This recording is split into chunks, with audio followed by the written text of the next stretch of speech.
Primal in Jendi Tartakovsky's Primal, the world is a savage, prehistoric bloodbath, stripped of language, civilization, and mercy. Every day is a fight for survival, whether against giant insects, hulking predators, mammoths, witches, or mutated abominations. Even the natural world turns hostile. Lakes teem with parasites, forests conceal ambush predators, and the night brings howling death. There are no rules beyond strength and instinct. Death isn't just common, it's expected. Compassion is rare, and even when it appears, it's usually punished by more pain. If you're a human here, you're prey. Civilization never existed, and it never will. And the worst part? There's no higher power, no safety net, no hope. Just endless violence, loss, and survival. 2. Teen Titans Go. On the surface, Teen Titans Go is a hyperactive cartoon full of slapstick and fourth-wall breaks. But look deeper, and you find an existential nightmare cloaked in bright colors. The Titans live in a world where nothing truly matters. Logic bends, reality resets, and time loops frequently trap characters in purposeless cycles. Violence is casual, and consequences are arbitrary. The universe is dictated by cartoon logic, meaning your house might explode today and be fine tomorrow, or you might get turned into a pie because the writers found it funny. If you're a civilian in Jump City, you're at the mercy of 5 unsupervised, superpowered teens whose childish antics routinely flatten buildings and ignore property damage. It's not that the world is dark, it's that it's nihilistic in disguise. Number 3. Metalocalypse. The Metalocalypse world revolves around Death Clock, a death metal band so globally adored that they're granted nation-level authority, political immunity, and near-godlike power. But their concerts regularly result in mass deaths, riots, and ritualistic horror, often cheered on by fans. The government is powerless to stop them, and the elite class actively worships their destruction. The entire economy, infrastructure, and media are warped around serving a band that couldn't care less if you lived or died. Whether you're a civilian, a fan, or a servant, you exist to be crushed, humiliated, or accidentally dismembered. Reality in Metalocalypse is a mix of absurdity and cosmic metal horror, where art literally consumes the world, and sanity is just background noise. Number 4. Hellsing. The Hellsing universe is a gothic nightmare drenched in blood, where vampires, Nazis, and supernatural forces wage war in secret. Ordinary people are cannon fodder caught in the crossfire between immortal monsters and extremist militias. When chaos erupts, it's not subtle. It's airships burning cities, vampire armies turning London into a war zone, and eldritch beings like Alucard unleashing centuries' worth of souls in a single breath. Death is the best-case scenario. Some victims are resurrected as ghouls, condemned to eternally serve those who killed them.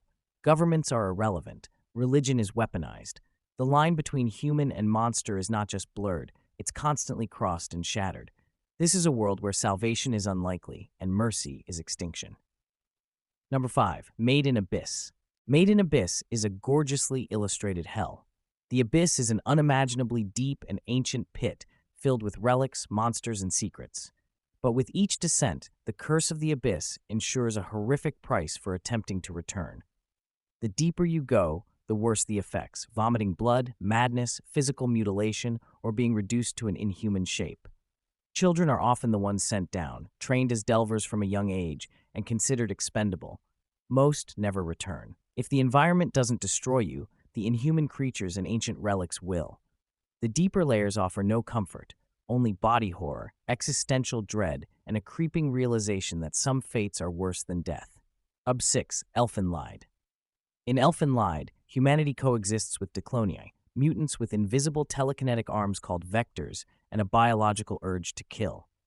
The government doesn't try to understand them. They torture, isolate, and experiment on them, hoping to turn them into weapons. This only deepens the monster's hatred for humanity. The violence is graphic and relentless. Limbs torn apart in seconds, families obliterated in moments, and children subjected to unspeakable abuse. If you're unlucky enough to live near one of these incidents, you're just another statistic. And if you're a Declonius, your life will be one of suffering, rage, and inevitable betrayal. The world of Elfenlied isn't just cruel, it's designed to prove that humanity doesn't deserve redemption. 7. Gantz. Gantz is nihilistic sci-fi horror cranked to maximum overload. When you die, you don't get peace. You get recruited into a brutal survival game run by an alien orb. You're stripped naked, handed high-tech weapons, and thrown into combat missions against bizarre, often godlike aliens. If you disobey, you die. If you fail, you die. If you win too much, the system resets to keep you suffering. There's no exit, no explanation, and no clear morality. The enemies range from weird to grotesque to unfairly powerful. Outside the Gantz missions, the real world is collapsing under escalating alien invasions. Even when you think you've beaten the game, you realize you were a pawn in a cosmic war beyond human comprehension. The only constant is death. Number 8. Blame. Blame is set in a post-apocalyptic techno-megalith where Earth has been overtaken by the city, an endless, self-replicating structure built by machines that no longer follow human command. Humanity is extinct, mutated, or reduced to scattered tribes constantly hunted by safeguards, robotic enforcers who see humans as viruses. Food is synthetic, the air is poisoned, and the scale of the world is incomprehensible. Corridors stretch for hundreds of kilometers, and staircases spiral into nowhere. Communication is near impossible. Hope doesn't exist. Time has lost meaning. The protagonist, Killy, wanders through this machine labyrinth for centuries, searching for a human with the net terminal gene, but everything he finds is death, decay, and digital ghosts.